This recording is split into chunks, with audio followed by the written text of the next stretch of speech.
रात 9 बजे आग बरसी, 45 मिनट में पाकिस्तान तबाह, भारत का सुदर्शन चक्र चला, F-16 ड्रोन और रॉकेट सब ध्वस्त। कराची से लाहौर जल उठा, दुश्मन सरेंडर की हालत में।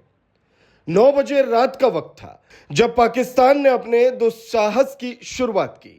भारत की सरहदों की तरफ पहला रॉकेट छोड़ा गया, लेकिन पाकिस्तान शायद यह भूल गया था कि यह 2025 का भारत है, जहां हर हमले का जवाब 10 गुना ताकत से मिलता है। देखते ही देखते पाकिस्तान की तरफ से एक के बाद एक 100 से ज्यादा रॉकेट दागे गए, लेकिन भारत का S-400 आकाश मिसाइल और जमीन से हवा में मार करने वाला सिस्टम L-70 और शिल्का ने आसमान में ही इन रॉकेटों को खाक में मिला दिया। इस बीच दिल्ली में हलचल तेज हो गई। प्रधानमंत्री नरेंद्र मोदी ने रातों रात हाई लेवल मीटिंग बुलाई। गृह मंत्री अमित शाह और राष्ट्रीय सुरक्षा सलाहकार अजीत डोभाल सीधे एक्शन मोड में आ गए। विदेश मंत्री डॉक्टर एस जयशंकर ने इटली और अमेरिका से बात की और दुनिया को साफ संकेत दे दिया, भारत अपने पराक्रम को अब दुनिया से छिपाएगा नहीं बल्कि दिखाएगा। भारत ने पलटवार किया और ऐसा किया कि पाकिस्तान की नींव हिल गई। भारतीय वायुसेना ने ऑपरेशन वज्र प्रहार की शुरुआत की। पहले ही झटके में 3 पाकिस्तानी F-16 फाइटर जेट मार गिराए गए। भारतीय शेरों ने 2 पाकिस्तानी पायलटों को धर दबोचा, जो अब भारत की हिरासत में है। कराची, रावलपिंडी, लाहौर और बहावलपुर, इन 4 शहरों में भारत ने ऐसा कहर बरपाया कि पाकिस्तान की जनता बंकरों में छिपने पर मजबूर हो गई। कराची पर हुए हमले में तेल डिपो, नौसैनिक अड्डा और कम्युनिकेशन टावर तबाह कर दिए गए। लाहौर में कई मिसाइलें दागी गई, जिनमें पाकिस्तानी रक्षा प्रतिष्ठानों को लक्ष्य बनाया गया।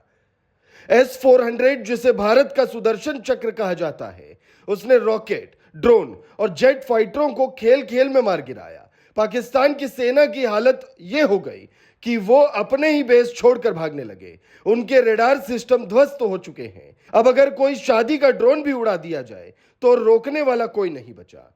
इस पूरे ऑपरेशन में भारतीय नौसेना भी पीछे नहीं रही। INS विक्रांत ने अरब सागर से पाकिस्तान की समुद्री सीमाएं घेर ली ताकि दुश्मन को बाहर से कोई मदद ना मिल सके, जबकि जमीनी मोर्चे पर भारतीय सेना की तैनाती कर दी गई। लेकिन असली हमला वायुसेना ने किया और पाकिस्तान की नींद उड़ा दी। इस 45 मिनट के जवाबी एक्शन के बाद अमेरिका भी हरकत में आया। अमेरिका के विदेश मंत्री ने पाक प्रधानमंत्री शहबाज शरीफ को कड़ी चुनौती दी।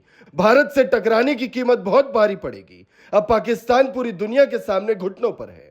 सोशल मीडिया पर भारत के इस पराक्रम की तस्वीरें वायरल हो रही है। कराची की जलती तेल टंकी, लाहौर के मिसाइल हमले की खौफनाक तस्वीरें और रावलपिंडी के जलते ड्रोन्स, ये सब अब पाकिस्तान की नाकामी का जीता जागता सबूत है। पाकिस्तान की जनता सड़कों पर है, अपनी जान बचाने के लिए घरों को छोड़कर भाग रही है। भारत ने साफ कर दिया है, यह युद्ध नहीं बल्कि करारा जवाब था। अगर दोबारा भारत की तरफ देखा गया तो अगली बार जवाब सोच समझकर नहीं दिया जाएगा बल्कि पूरी ताकत से दिया जाएगा। भारत अब शांत नहीं बैठने वाला। यह 2025 का भारत है, निर्णायक, आक्रामक और पूरी तरह तैयार। यह कोई फिल्म नहीं, यह भारत की नई सैन्य ताकत का सजीव उदाहरण है।